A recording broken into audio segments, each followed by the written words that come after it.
একসময় স্ত্রী সন্তানদের মুখে হাসি ফোটাতে করেছেন শহরে চাকরি, কিন্তু আজ রাস্তার পাশেই এই ছোট্ট ঘরই হয়েছে তার শেষ ঠিকানা। হঠাৎ অসুস্থতায় বদলাতে শুরু করে তার জীবন।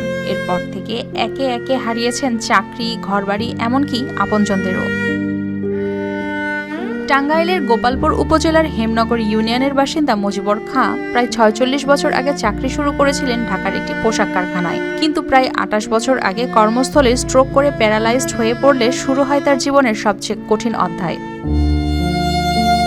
চিকিৎসার খরচ জোগাতে একে একে বিক্রি করতে হয় বসতভিটা ও ঘরবাড়ি। এর মাঝেই তাকে ছেড়ে চলে যান স্ত্রী, এমনকি ২ মেয়ে চাকরিজীবী হলেও নেন না কেউই বাবার খোঁজ। বিপদে পড়ি, আমার কি অবস্থা, এই যে একটা সংকট।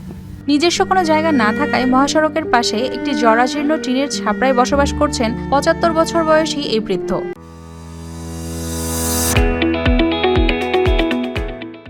ক্র্যাচের ভরসায় করেন চলাফেরা। ঘরে নেই বিদ্যুৎ, নিরাপদ পানি কিংবা পয় নিষ্কাশনের ব্যবস্থা, এমনকি খাবারের জন্যও তাকিয়ে থাকতে হয় অন্যের সহানুভূতির দিকে।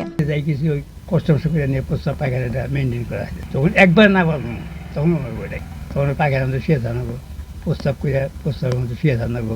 এই যে একটা দুশ্চিন্তা, আজ কতটা বয়স, প্রায় ২৪-২৫ বছর ধরে। প্রতিবেশীরাই মাঝে মধ্যে খাবার ও প্রয়োজনীয় সহায়তা দিয়ে থাকেন।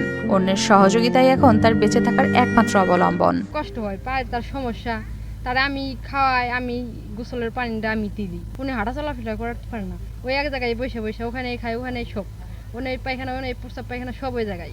আরও যারা হিতৈষী বা এবং ধন্যাঢ্য ব্যক্তি আছে, তারা যেন একে একটু সাহায্য এবং সহযোগিতা করে।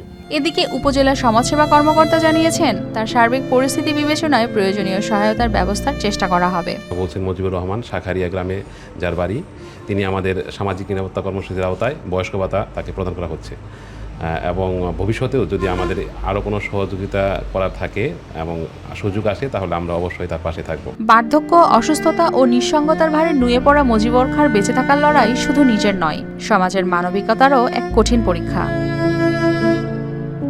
News desk, RTV।